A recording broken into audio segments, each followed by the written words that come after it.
Weekend ಮಸ್ತಿಗೆಂದು ಹೋಗಿ ಜಲಪಾತದಲ್ಲಿ 150ಕ್ಕೂ ಹೆಚ್ಚಿಗೆ ಪ್ರವಾಸಿಗರು ಸಿಲುಕೊಂಡಿದ್ರು. ಈಗ ಅವರನ್ನ ರಕ್ಷಣೆ ಮಾಡಿದ್ದಾರೆ. ಗೋವಾದ ಸತ್ತಾರಿ ತಾಲೂಕಿನ ಪಾಲಿ ಜಲಪಾತದಲ್ಲಿ ಪ್ರವಾಸಿಗರು ಸಿಲುಕಿದ್ರು.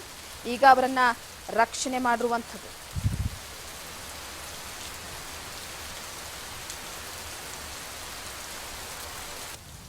ವೀಕೆಂಡ್ ಮಸ್ತಿಗೆಂದು ನೂರಾರು ಸಂಖ್ಯೆಯಲ್ಲಿ ಜಲಪಾತಕ್ಕೆ ಹೋಗಿದ್ರು ಪ್ರವಾಸಿಗರು. ಮಳೆ ಹೆಚ್ಚಾದಂತಹ ಕಾರಣಕ್ಕೆ ಜಲಪಾತಕ್ಕೆ ಹೋಗುವ ರಸ್ತೆಗಳು ಸಂಚಾರಕ್ಕೆ ಸ್ಥಗಿತವಾಗಿವೆ. ಇಂತಹ ಸಂದರ್ಭದಲ್ಲಿ ಪಾಲಿ ಜಲಪಾತದಲ್ಲೇ 150ಕ್ಕೂ ಅಧಿಕ ಪ್ರವಾಸಿಗರು ಸಿಲುಕಿದ್ರು. ಈಗ ಆ ಪ್ರವಾಸಿಗರನ್ನ ಅಧಿಕಾರಿಗಳು ರಕ್ಷಣೆ ಮಾಡಿದ್ದಾರೆ. ಅರಣ್ಯ ಇಲಾಖೆ, ಅಗ್ನಿಶಾಮಕ ಹಾಗೂ ಪೊಲೀಸರಿಂದ ರಕ್ಷಿಸಿರುವಂತದ್ದು ಗಮನಿಸ್ತಾ ಹೋಗ್ಬೋದು ನೀವು. ಹಗ್ಗದ ಸಹಾಯದಿಂದ ಎಲ್ಲಾ ಪ್ರವಾಸಿಗರನ್ನ ಸುರಕ್ಷಿತವಾಗಿ ಹೊರತಂದಿದ್ದಾರೆ ಅಧಿಕಾರಿಗಳ ರಕ್ಷಣಾ ಕಾರ್ಯಾಚರಣೆಯ ದೃಶ್ಯಗಳು ನಿಮ್ಮ ರಾಜ್ ನ್ಯೂಸ್ ಕನ್ನಡಗೆ ಲಭ್ಯವಾಗಿರುವಂತದ್ದು. ಒಂದು ರೀತಿಯಾಗಿ ಅಲ್ಲಿರುವಂತಹ ಪ್ರವಾಸಿಗರ ರಕ್ಷಣೆ ಈಗ ಪೊಲೀಸರು, ಅರಣ್ಯ ಇಲಾಖೆಯ ಸಿಬ್ಬಂದಿಗಳ ಕಾರ್ಯಾಚರಣೆ ಸಾಗ್ತಾ ಇದೆ.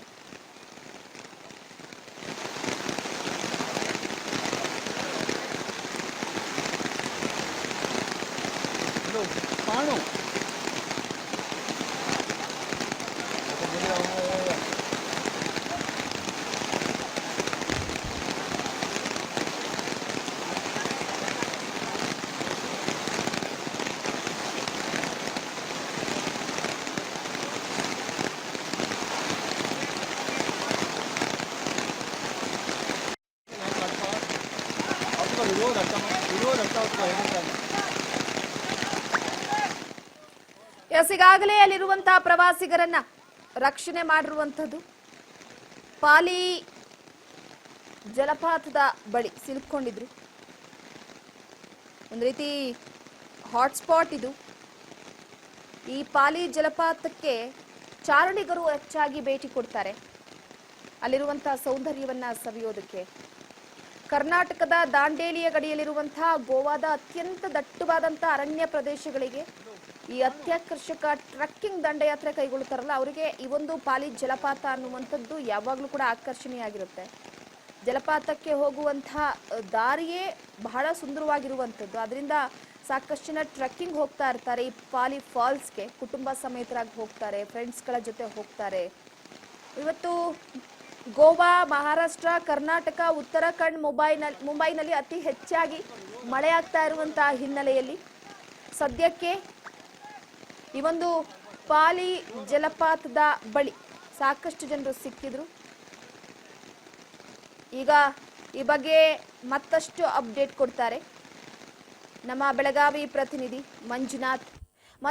ಈಗಾಗಲೇ ಒಂದು ಕಡೆ ಬೆಳಗಾವಿಯಲ್ಲಿ ಮಳೆಯ ವಾತಾವರಣ ಹೇಗಿದೆ? ಅದ್ರ ಜೊತೆಗೆ ಸದ್ಯದ ಮಟ್ಟಿಗೆ ಅಕ್ಕಪಕ್ಕದ ರಾಜ್ಯದಲ್ಲೇ ಅತಿ ಹೆಚ್ಚಾಗಿ ಮಳೆ ಆಗ್ತಾ ಇರುವಂತಹ ಹಿನ್ನೆಲೆಯಲ್ಲಿ ರಾಜ್ಯದ ನದಿಗಳಿಗೆ ಜೀವ ಕಳೆ ಬಂದಿದೆ. ಇಷ್ಟು ದಿನ ಒಣಗಿ ಬತ್ತಿ ಹೋಗಿದಂತಹ ನದಿಗಳೆಲ್ಲ ಕೂಡ ತುಂಬಿ ಹರಿತಾ ಇವೆ. ಈ ಬಗ್ಗೆ ಅಪ್ಡೇಟ್ ಕೊಡೋದಾದ್ರೆ? ಹೌದು ರೂಪಾಯಿ, ಏನ್ ಹೇಳ್ಬೋದು ಅಂದ್ರೆ ಬೆಳಗಾವಿಯಲ್ಲಿ ಮಳೆಯಿಂದ ಜನಜೀವನ ಅಸ್ತವ್ಯಸ್ತ ಆಗಿದೆ ಅಂತ ಹೇಳ್ಬೋದು. ಇದಲ್ಲದೆ ಈಗ ನಡೆದಿರತಕ್ಕಂಥದ್ದು ಗೋವಾ ಸತ್ತಾರಿ ತಾಲೂಕಿನ ಪಾಲಿ ಜಲಪಾತದಲ್ಲಿ ಸಿಲುಕಿದಂತ ಪ್ರವಾಸಿಗರು ಏನಾಗಿದೆ ಅಂದ್ರೆ ಮಳೆ ಹೆಚ್ಚಾದ ಕಾರಣ ರಸ್ತೆ ಸ್ಥಗಿತಗೊಂಡಾದ ನಂತರ ಅಲ್ಲಿ ಸಿಲುಕಿಕೊಂಡಿರತಕ್ಕಂಥ 150ಕ್ಕೂ ಅಧಿಕ ಪ್ರವಾಸಿಗರನ್ನು ಅಲ್ಲಿ ಅರಣ್ಯ ಅಧಿಕಾರಿಗಳಾಗಿರುವುದು, ಅಗ್ನಿಶಾಮಕ ಹಾಗೂ ಪೊಲೀಸರು ಎಲ್ಲರೂ ಕೂಡಿ ಅವ್ರನ್ನ ರಕ್ಷಣೆ ಮಾಡಿದ್ದಾರೆ ಈಗ ಸದ್ಯದ ಪರಿಸ್ಥಿತಿ. ಒಂದ್ ಕಡೆ ಮಂಜುನಾಥ್, ಮತ್ತೊಂದ್ ಕಡೆ ಗಮನಿಸೋದೇನಪ್ಪಾ ಅಂತಂದ್ರೆ ಈ ಪಾಲಿ ಜಲಪಾತ ಅನ್ನುವಂಥದ್ದು ಚಾರಣಿಗರಿಗೆ ಬಹಳ ಅತ್ಯಾಕರ್ಷಕವಾದಂತ ಒಂದು ಜಾಗ. ಅದ್ರ ಜೊತೆಗೆ ಕಾನನದ ನಡುವೆ ಇರುವಂತಹ ಈ ಒಂದು ಜಲಪಾತ ಅಫ್ಕೋರ್ಸ್ ತಿಳಿದಿದೆ ನಮಗೆ, ಪ್ರವಾಸಿಗರನ್ನ ಆಕರ್ಷಣೆ ಮಾಡೇ ಮಾಡುತ್ತೆ. ಈ ಬೆಳಗಾವಿ ಭಾಗದಲ್ಲಿರುವಂತಹ ಸಾಕಷ್ಟು ಜಲಪಾತಗಳು ಪ್ರವಾಸಿಗರನ್ನ ಈಗ ಕೈ ಬೀಸಿ ಕರೀತಾ ಇದೆ. ಅಲ್ಲಿ ಸುರಕ್ಷತೆ ಕೂಡ ಬೇಕಾಗಿದೆ. ಯಾಕಂದ್ರೆ ನಾವು ಇತ್ತೀಚೆಗೆ ಗಮನಿಸ್ತಾ ಇದ್ವಿ ಸೋಷಿಯಲ್ ಮೀಡಿಯಾದಲ್ಲಿ ಎಷ್ಟೊಂದು ಎಡವಟ್ಟಾಗ್ತಾ ಇದೆ ಅಂತ. ಸೊ ಕೆಲವೊಂದಿಷ್ಟು ಜಲಪಾತದ ಬಳಿ ಏನಾದ್ರೂ ಸುರಕ್ಷತೆಗೋಸ್ಕರ ಭದ್ರತಾ ಸಿಬ್ಬಂದಿಗಳನ್ನ ನಿಯೋಜನೆ ಮಾಡೋದಾಗ್ಲಿ ಅಥವಾ ಪ್ರವಾಸಿಗರ ಉಚ್ಚಾಟಕ್ಕೆ ಬ್ರೇಕ್ ಹಾಕೋದಕ್ಕೆ ಯಾವ್ದಾದ್ರು ಕ್ರಮಗಳನ್ನ ತೆಗೆದುಕೊಳ್ಳಲಾಗ್ತಿದೆಯಾ ಅಂತ? ಹೌದು, ಈಗಾಗಲೇ ಅಧಿಕಾರಿಗಳು ಎಲ್ಲಾ ರೀತಿಯಾದಂತಹ ಭದ್ರತೆಯನ್ನ ಎಲ್ಲಾ ಜಲಪಾತಗಳಲ್ಲಿ ಒದಗಿಸಿದ್ದಾರೆ. ಆದರೂ ಕೂಡ ಇವ್ರೇನು ಕುಡಿತಿರ್ತಕ್ಕಂತ ಮೋಜು ಮಸ್ತಿ ಮಾಡ್ಲಿಕ್ಕೆ ಯಾವುದೇ ಒಂದು ಮಾರ್ಗ ಹಿಡಿದು ಅಲ್ಲಿ ಹೋಗಿ ತಾವು ಅವಾಂತರ ಮಾಡ್ತಾ ಇದ್ದಾರೆ ಅಂತ ಹೇಳ್ಬೋದು ರೂಪಾ. Okay, S. ಮತ್ತೊಂದ್ ಕಡೆ ಈಗ ಗಮನಿಸುವ ಅಂಶ ಏನಪ್ಪಾ ಅಂತಂದ್ರೆ, ಈಗ ಅಕ್ಕಪಕ್ಕದ ರಾಜ್ಯಗಳಾದಂತ ಮಹಾರಾಷ್ಟ್ರದ ಪಶ್ಚಿಮ ಘಟ್ಟದಲ್ಲಿ ಮಳೆ ಜಾಸ್ತಿ ಆಗ್ತಾ ಇದೆ, ಗೋವಾದಲ್ಲೂ ಕೂಡ ಅತಿ ಹೆಚ್ಚಾಗಿ ಮಳೆ ಆಗ್ತಾ ಇರುವಂತದ್ದು, ಕೃಷ್ಣಾ ಜಲಾಶಯ ಆಗಿರ್ಬೋದು, ಮಹದಾಯಿ ಅಣೆಕಟ್ಟೆ ಆಗಿರ್ಬೋದು, ಇಲ್ಲೆಲ್ಲ ಕೂಡ ಅತಿ ಹೆಚ್ಚಾಗಿ ನೀರ್ ಸಂಗ್ರಹ ಆಗ್ತಾ ಇದೆ. ಒಂದ್ ಕಡೆ ಈಗ ಸುರಕ್ಷಿತ ಕ್ರಮವಾಗಿ ಕೆಲವೊಂದಿಷ್ಟು ಬೆಳಗಾವಿ ಭಾಗದಲ್ಲಿ ಏನಾದ್ರು ರೆಡ್ ಅಲರ್ಟ್, ಆರೆಂಜ್ ಅಲರ್ಟ್ ಈ ತರದೇನಾದ್ರು ಘೋಷಣೆ ಮಾಡಲಾಗಿದೆಯಾ? ಹೌದು ರೂಪಾ, ಆ ರೀತಿ ಯಾವುದೇ ರೀತಿಯಾದಂತಹ ರೆಡ್ ಅಲರ್ಟ್ ಆಗ್ಲಿ ಯಾವುದೇ ಯೆಲ್ಲೋ ಅಲರ್ಟ್ ಆಗ್ಲಿ ಆ ರೀತಿ ಯಾವುದೇ ಆದಂತಹ ಘೋಷಣೆ ಮಾಡಿಲ್ಲ. ಆದ್ರೆ ಎಲ್ಲಾ ಜಲಪಾತಗಳಲ್ಲಿ ಸಿಬ್ಬಂದಿಗಳನ್ನು ನೇಮಕ ಮಾಡಿದ್ದಾರೆ. ಎಲ್ಲರಿಗೂ ಅಲ್ಲಿ ಬರ್ತಾಕಿರತಕ್ಕಂತ ಪ್ರವಾಸಿಗರಿಗೆ ಸುರಕ್ಷಿತ ಕ್ರಮವನ್ನು ವಹಿಸಿ ಅವರು ಹೋಗ್ಲಿಕ್ಕೆ ಎಲ್ಲರಿಗೂ ಸಲಹೆಯನ್ನು ನೀಡ್ತಾ ಇದ್ದಾರೆ. ಆದರೂ ಏನು ಹುಚ್ಚಾಟ ಮಾಡ್ತಾ ಇರುವಂತ ಯುವಕರ ಗುಂಪು ಇವೆಲ್ಲ ಅವರ ಮಾತನ್ನು ಕೇಳದೆ ಯಾವುದೇ ಒಂದು ಅಡ್ಡ ಮಾರ್ಗವನ್ನು ಹಿಡಿದು ಜಲಪಾತ ಸಮೀಪ ಹೋಗೋದಾಗಲಿ ಎಲ್ಲಿ ಪಾಲ್ಸನೆಗೆ ಹೋಗೋದಾಗಲಿ ಆ ರೀತಿ ಮಾಡ್ತಾ ಇರೋದ್ರಿಂದ ಈ ರೀತಿಯಾದಂತಹ ಅನಾಹುತಗಳಾಗ್ತಾ ಇದೆ ಅಂತ ಹೇಳ್ಬೋದು ರೂಪಾ. ಎಸ್, ಒಂದ್ ಕಡೆ ಏನಾದ್ರು ಶಾಲಾ ಕಾಲೇಜುಗಳಿಗೆ ರಜೆ ಘೋಷಣೆ ಮಾಡಿದ್ದಾರಾ ಅಥವಾ ಏನು? ಆ ರೀತಿ ಯಾವುದೇ ರೀತಿಯಾದಂತಹ ಶಾಲಾ ಕಾಲೇಜುಗಳಿಗೆ ರಜೆ ಇಲ್ಲ Rupa. Okay, thank you Manjunath ನಿಮ್ಮೆಲ್ಲ ಮಾಹಿತಿಗಾಗಿ.